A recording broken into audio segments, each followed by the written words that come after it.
भविष्य के सभी अध्यापक साथियों का सरकारी अध्यापक चैनल पर हार्दिक स्वागत है।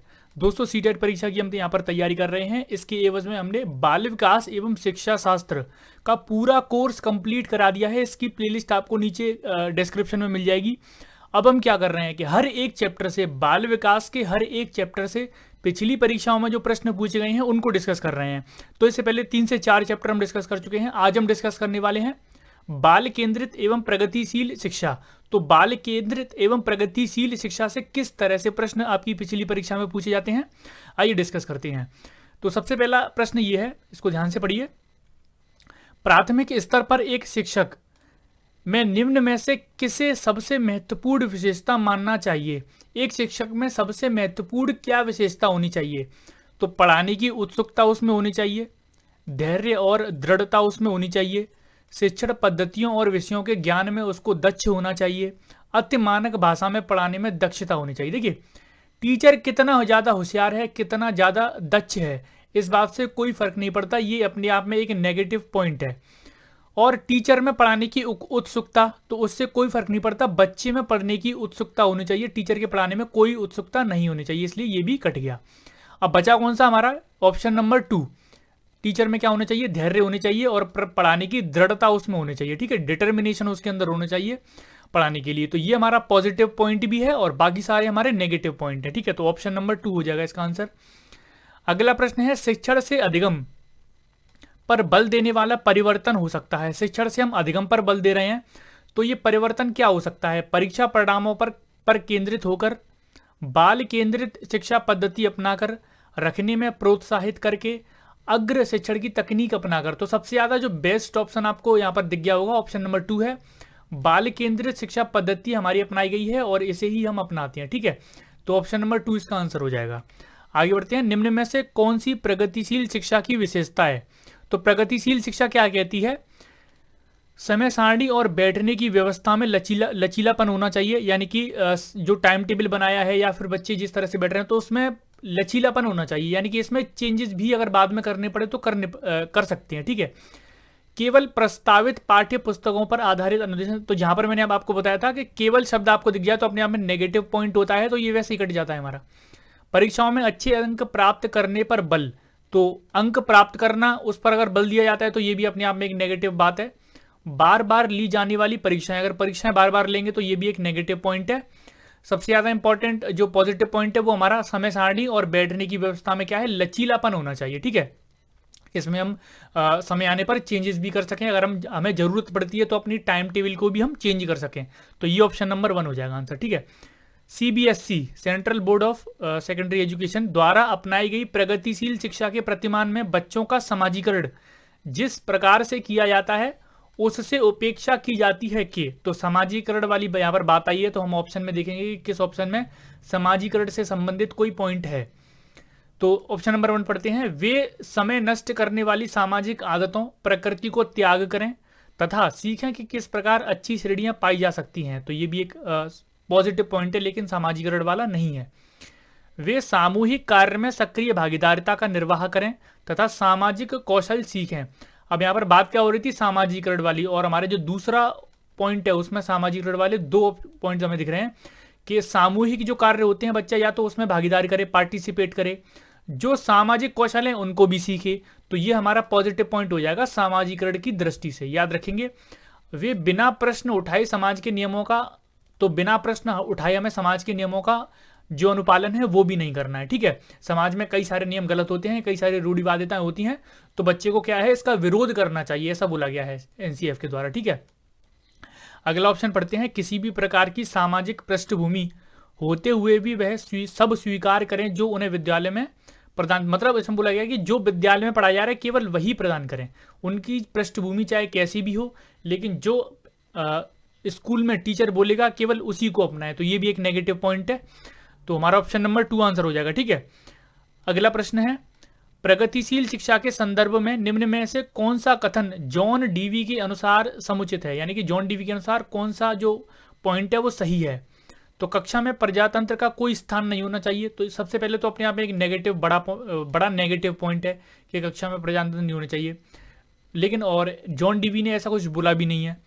विद्यार्थियों को स्वयं ही सामाजिक समस्याओं को सुलझाने में सक्षम होना चाहिए। तो ये तो एक पॉजिटिव और बड़ा पॉजिटिव पॉइंट है, जो सामाजिक उनकी समस्याएं विद्यार्थियों को अपने आप सुलझानी चाहिए।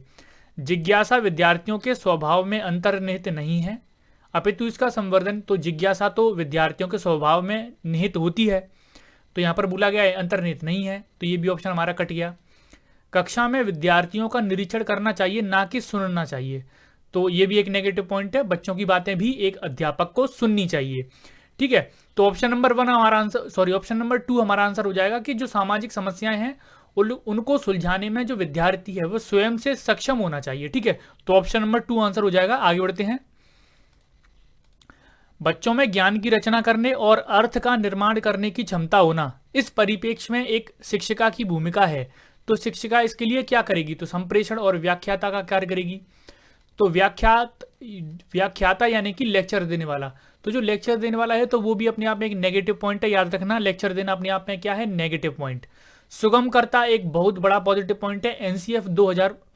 एनसीएफ के अनुसार एनसीएफ कहता है कि एक शिक्षक को क्या होना चाहिए? सुविधा प्रदाता होना चाहिए, यानी कि बच्चों को सुविधा प्रदान करने वाला होना चाहिए।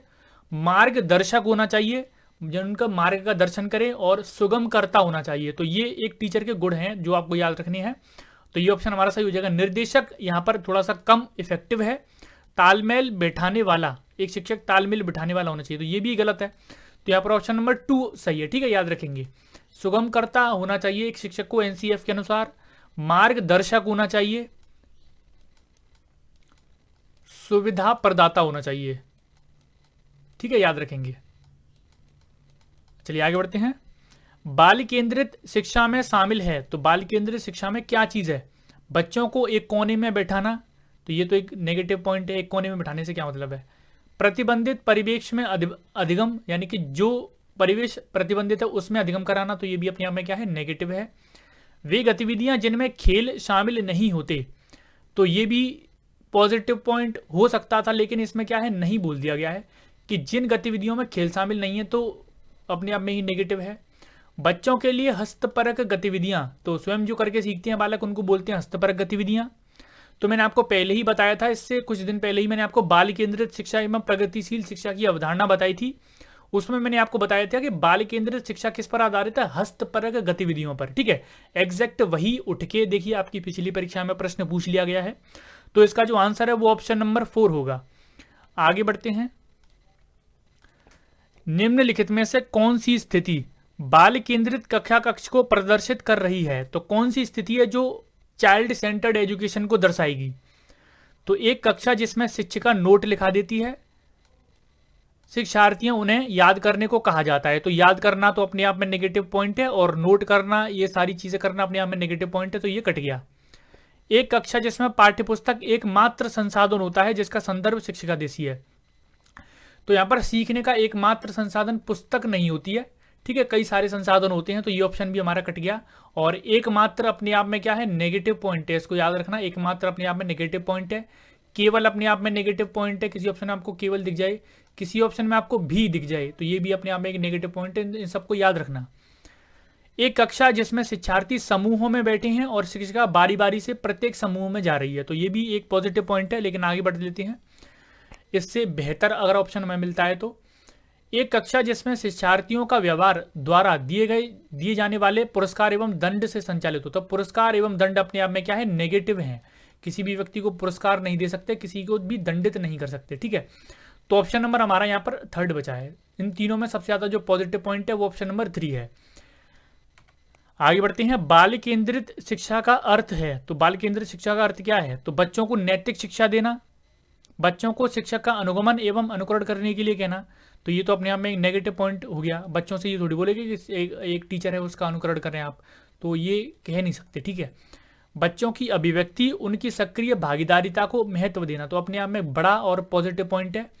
किसी भी बच्चे की कोई भी चीज़ हो, अभिव्यक्ति हो, उसको अगर अब महत्व दिया जा रहा है बच्चे की किसी भी चीज़ को, तो अपने आप में वो बड़ा पॉजिटिव पॉइंट होता है और वही आंसर होता है। ठीक है, बच्चों को पूर्ण रूप से स्वतंत्रता देना। पूर्ण रूप से स्वतंत्रता देने से भी सबसे बेहतर पॉइंट क्या है हमारा? अभिव्यक्ति, उनकी सक्रिय भागीदारिता को महत्व देना। अगला प्रश्न है, किस प्रगतिशील कक्षा की व्यवस्था में शिक्षक एक ऐसे वातावरण को उपलब्ध कराकर अधिगम को सुगम बनाता है जो नियामक है, समावेशन को हतोत्साहित करता है, आवृत्ति को बढ़ावा देता है, खोज को प्रोत्साहित देता है। तो यहाँ पर दो ऑप्शन पॉजिटिव हैं। सबसे पहले तो ये दोनों नेगेटिव पॉइंट हैं, हतोत्साहित नहीं कर सकते बच्चे को, ठीक है, समावेशन के लिए तो अपने आप में नेगेटिव पॉइंट है। ये दोनों पॉजिटिव पॉइंट हैं। अब प्रश्न में द्वारा पढ़ते हैं कि किस प्रगतिशील कक्षा की व्यवस्था में शिक्षक एक ऐसे वातावरण को उपलब्ध कराकर अधिगम का सुगम बनाता है जो आवृत्ति को बढ़ावा देता है या फिर खोज को बढ़ावा देता है। तो यहाँ पर दोनों ऑप्शन हो सकते हैं दोस्तों। इस प्रश्न के जो जवाब है वो दोनों ऑप्शन हो सकते हैं। सबसे बेटर ऑप्शन है खोज को प्रोत्साहन देना। दूसरा ये है कि आवृत्ति को भी कक्षा में बढ़ावा दिया जा सकता है जिससे बच्चे ज़्यादा अच्छे से सीखते हैं, ठीक है।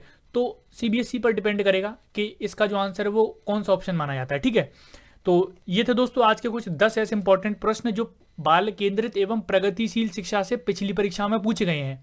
ऐसे ही हम हर एक चैप्टर के पिछली परीक्षाओं में जो प्रश्न पूछे गए हैं उनको डिस्कस करते रहेंगे। उम्मीद है कि आपको काफ़ी कुछ यहाँ से सीखने को मिला होगा। अगर आपको यहाँ से कुछ भी सीखने को मिला तो इस वीडियो को लाइक करना है, शेयर करना है, पहली बार है तो चैनल को सब्सक्राइब जरूर कर लेना है। धन्यवाद।